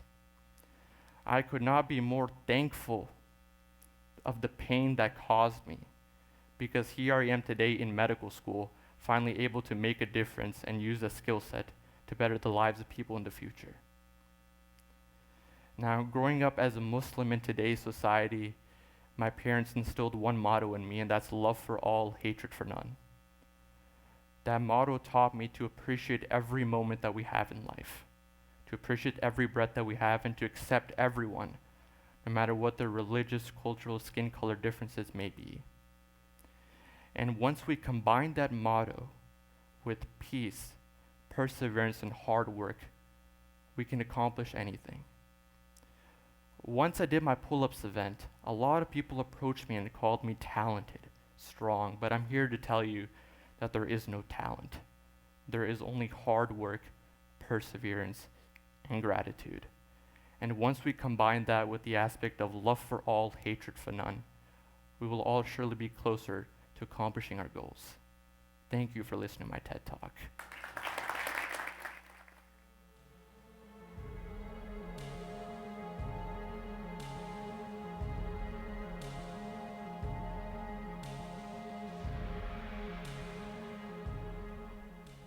That was beautiful. Can we get another round of applause for that beautiful? Yes. It's very uplifting. If you noticed, all of our speakers have a story to tell. There's a build, and then at the end, a revelation to which we all can be inspired to and learn from. Thank you again, Faizan. So, our next speaker is one of my classmates back in the day. I give you Arielle Clark. Please give a round of applause. Yes.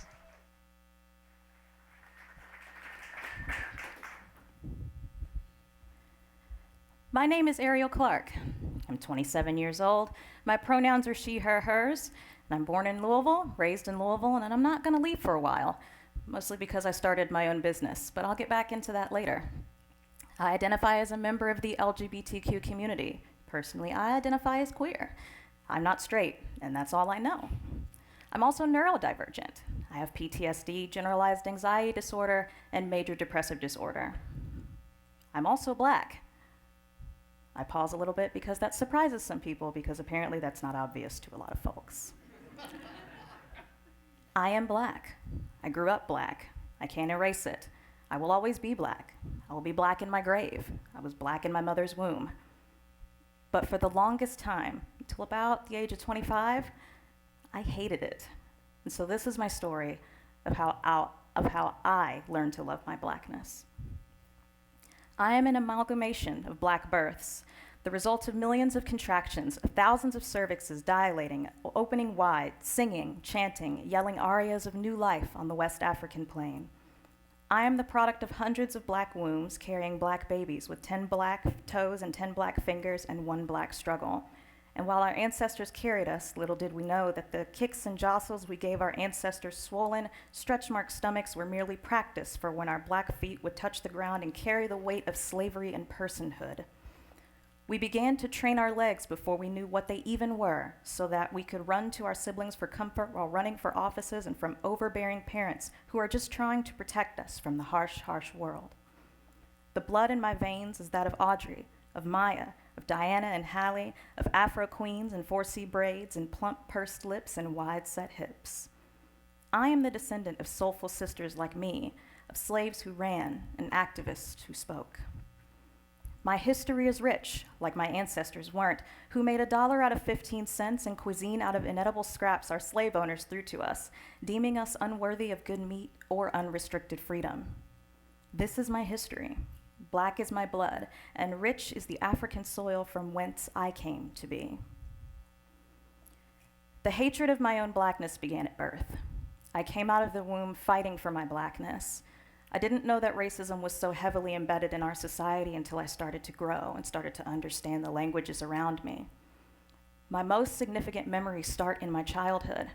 I remember running around with my barrettes clacking in my braided hair, and the white children would make fun of me because while they had bows in their hair, I had barrettes, and while they had long, straight blonde hair or cute little business buns, I had 8, 10, 12, 16 braids cascading down my back. They would call me a witch. They would say I have nappy hair. They would say that I never bathed. All of these things these children said to me. Even outside of the educational world, my own family struggled sometimes. But it's not their fault. It's how they were raised.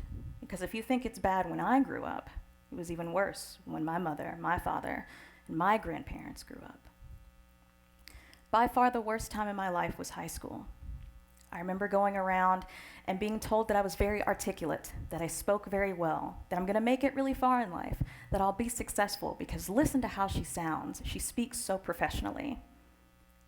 I used to take that with pride. I used to think, I'm gonna go far in life. I'm sophisticated, I'm educated, I'm above all of those people. But what I didn't realize is that I was so far removed from my own blackness and my own history, I was hating myself.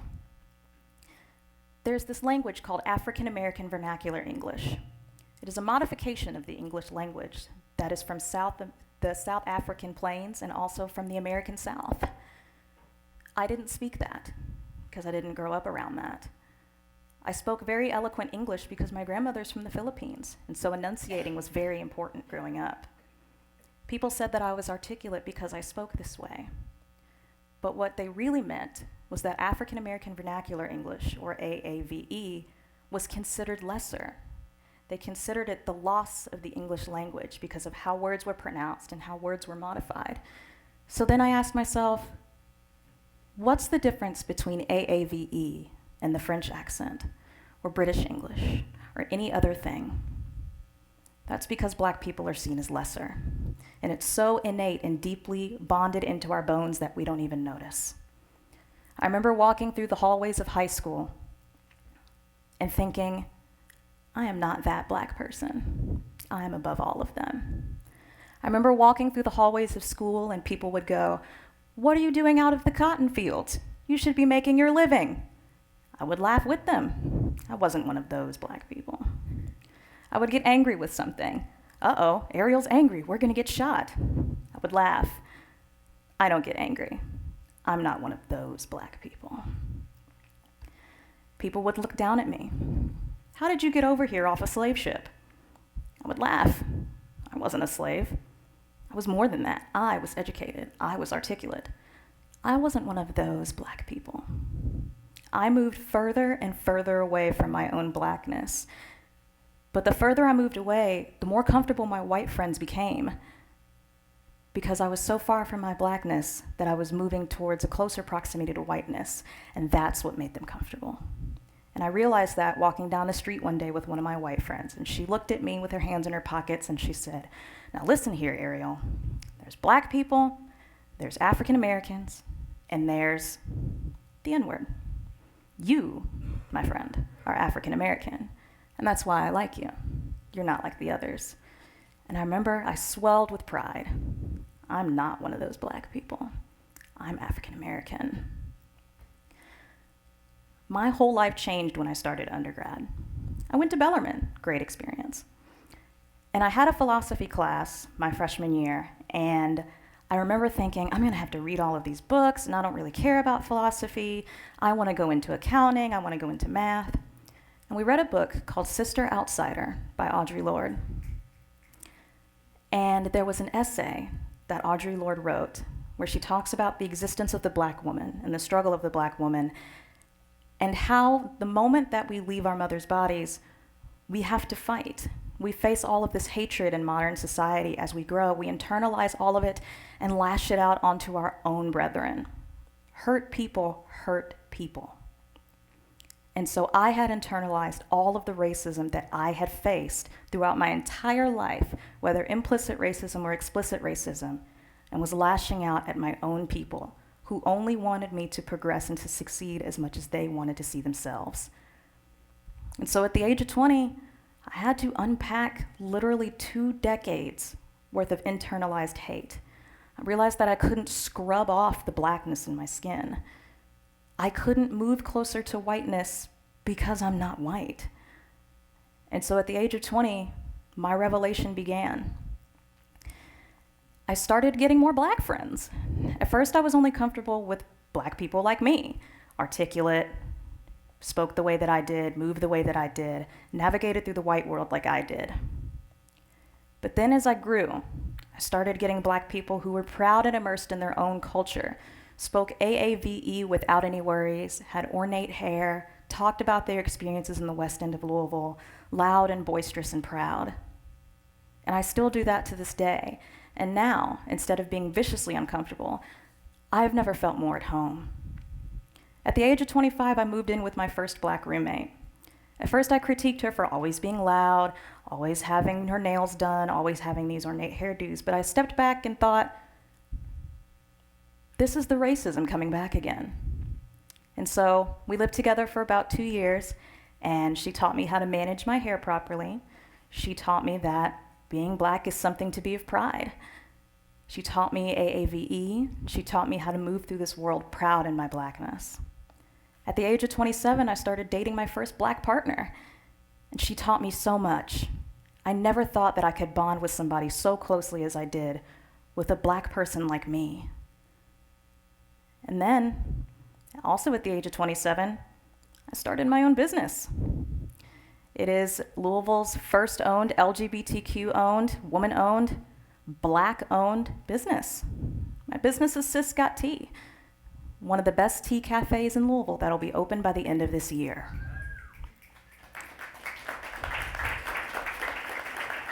And so I stand before you, proud to be Black. And as my shirt says, Black by popular demand. I realized something over my journey that's never ever going to end. My Black assimilation into white culture was survival, but my Black self-love was radical and revolutionary. Thank you.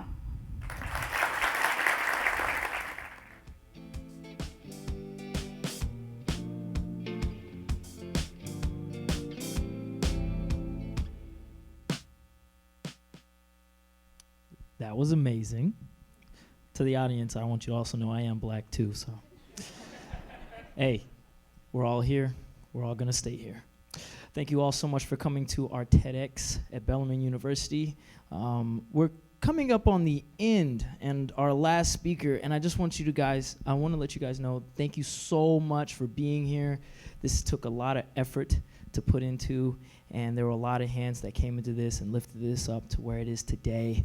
And thank you guys so much for sharing with us. Our last speaker, ladies and gentlemen, give a big hand clap to Mr. Todd Smith.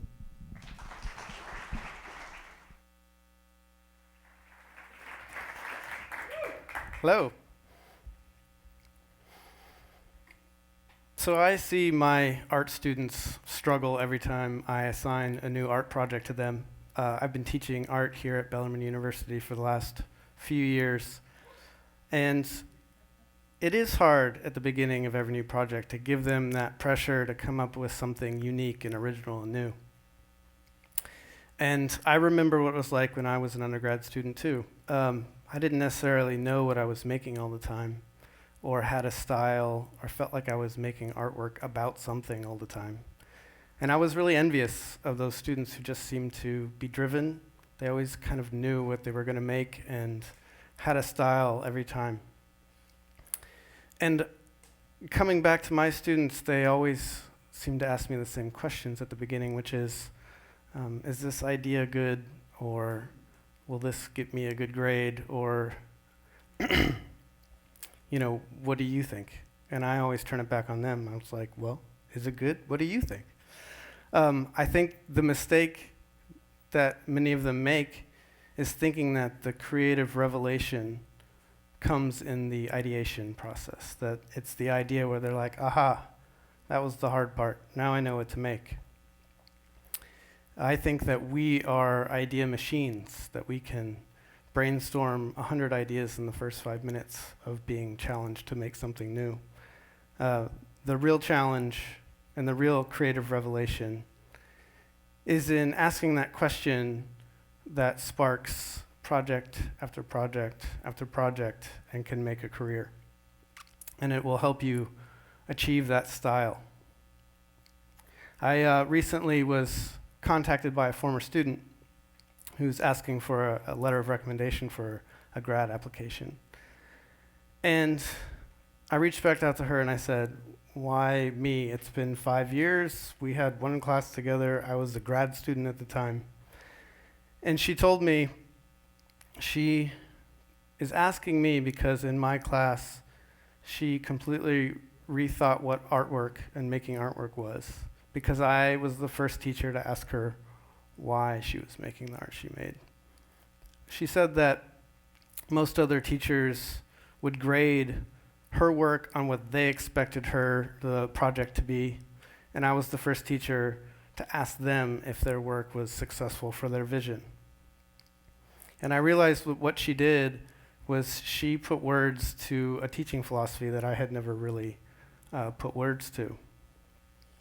And that is what I try to give my students are the tools to achieve that creative revelation that they can use to move forward year after year after they're out of my class.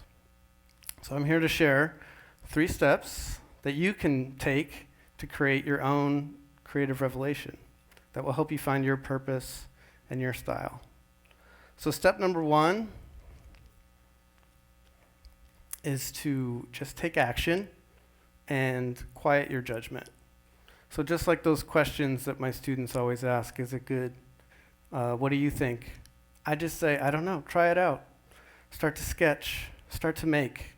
Quiet all those doubts and just start making. And if the problem is the process, you don't know what to make or how, then I say just copy people.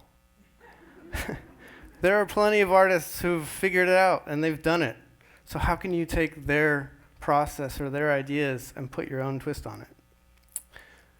So one of these images up here is a piece that I made, and another is a picture I took of a Solowit wall drawing from the Mass MoCA Museum in Massachusetts. When I was in undergrad, I fell in love with Solowit's work. He is one of the founders of conceptual art, and he believed that the idea was more important than the actual execution of the work. And I just love the fact that he could simply write instructions on how to make work, and he would sell that, and then other people would paint the wall after his instruction. So to put my own spin on it, I would take stuff like glossy paper and my interest in origami, and I would fold the paper and leave a crease and just follow his instructions. What I was doing was just trying on his style for size to see if it fit. And that's what I encourage my students to do is, they've done it, put your own spin on it, see if it fits. And if it doesn't, that's okay, you've learned something. So keep going, just keep making and keep making. Step number 2, make a daily practice. Make it a part of your routine. So about junior year of my undergrad, I was in a class and we were talking about public art, and specifically those large public sculptures you see around town. I always thought of them as playground equipment. They always looked like fun things to climb on. So my professor challenged me to share my perspective as someone who climbs. And I then put a VHS recorder on my head and walked in a straight line and climbed anything I encountered. And when I shared that video with my class, I got a mix of engagement. Some people couldn't watch, it was too nauseating. Others loved it, others kind of made them think of childhood tree climbing stories. But what it had done that none of my work had ever done was really engage the audience for the first time. And I realized I had hit on a creative revelation. That question of what's it mean to share my perspective as a climber led to work after work after work. So I made my senior project on all tree climbing projects.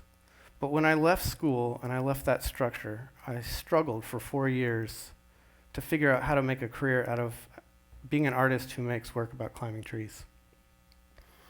But I got my first artist residency at Mount St. Francis in southern Indiana, and I had 6 months to explore their 400 acres of trees and fields. So just like an artist would use a sketchbook to practice drawing every day, I decided I would climb a tree every day. So I went out, found a tree, climbed as high as I could. I wrote in a journal how it went, took a couple pictures, and then I went out the next day and did it again. I did that without missing a day for 6 months, and I just couldn't stop. So it became a year, and 2 years, and 3 years. And what I found in doing this daily practice was I did get stronger at climbing, and I was putting myself in that place where I was thinking about what it meant to be a climber, and I was coming up with all kinds of art projects to share that perspective. For the first time, I gained the confidence to really say that I was an artist, and I was selling work, and I was building a career.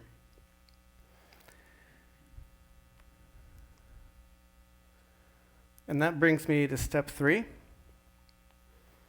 which is watch out for labels and be wary of becoming the art that you make and taking that on as an identity. I had gotten so confident in the 12 years that I made art as a tree climber that I became the tree climbing guy. I was so confident that I could go out in public like this to make this light map series, which was long exposure photographs sharing my route through the trees. And that daily climb project finally ended after 1,187 days in a row because I was working hard on a sculpture project and midnight came and went and I hadn't climbed a tree. And that started a 5-year struggle with my identity. I didn't know what it meant anymore to make art if it wasn't about climbing trees. So I cried a bit. I kept climbing. I didn't know what to do. I was like, maybe I'll give up. But I finally decided maybe I should go back to school. So 11 years after undergrad, I went back to get my MFA, and I followed step number 1. I just started to take action and didn't judge it. I didn't worry if it was about trees or if it was good. I copied some people. I took bioart classes and sound design and media geography, and I just made everything I could. I also showed up daily to my studio, and I made sure that I was working or thinking or trying to make something new, and I was really challenging that identity. And when I completed my MFA, the city of Louisville had put out a call for public art proposals having to do with alternative modes of transportation. And so finally, I put a project out there that had nothing to do with climbing trees, and it got accepted, and it became Bike Sense Louisville. This project launched last summer in July, and what it is I'm giving little sensors to 100 volunteer cyclists around the city, and these sensors will track where they go, the temperature, and the air quality that they encounter along the way. And I'm using all that data in real time and turning it into a sound piece that is playing on the Big 4 Bridge right now, and is also can be heard on bikesense.net. So this is a really exciting but very uncertain place for me because I don't have the same confidence that I did when I was making work about climbing trees. But I'm really excited about where this can go and how this might lead to another creative revelation. So I invite you all to follow the 3 steps, to take action without judgment, to make a daily practice, and to watch out for those labels and becoming the art that you make. I don't want to become another bike artist, so that I can have a long career and follow my interests as they travel. Thank you.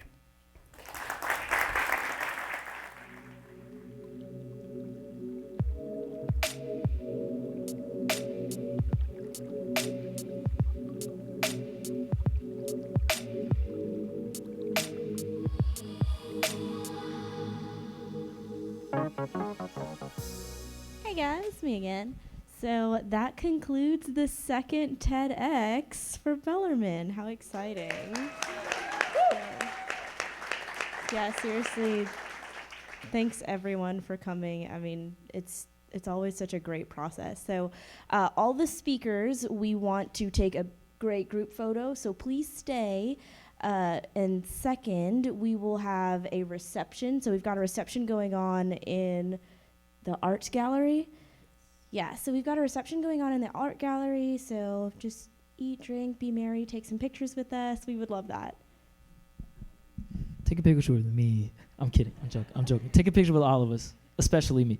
Look, I just want to say thank you guys so much. It fills my heart and just with complete joy that we started this project back in 2015, and now we are on our second TEDx. And then we had, yes, professional clapper right here. Thank you, Miss Friday. She's in her element. It's Friday. If we can get a warm clap to all our speakers, thank you guys so much for sharing. Thank you guys so much for being here. Yes, amazing, beautiful. A couple people we would like to thank. Thank you so much to our director, Sean Apostle. He's a professor here. He helped out with the whole work, him and his family. Thank you. There's a couple departments, thanking the comm department and everybody who helped out, thanking the art department who helped us make this amazing sign. There's nothing else like this. You can go online. You can see other TEDx signs. This is very different. It lights up. Oh, my gosh. Yes. Thank you so much to the theater department. Here, you thank some people.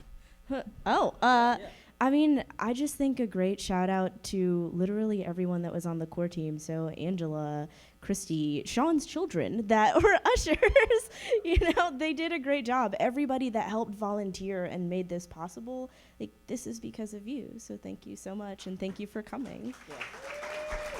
Big ups. We can't give enough to the sound people and the audio visuals.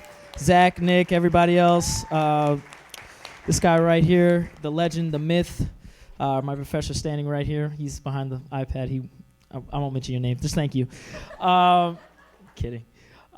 Yes. With that being said, this concludes our TEDxBellarmineU event. And just thank you guys for being here. Go drink and be merry. We love you guys. Talk to us. Thank you. Thank you again. Play me out. Give me some funky beats.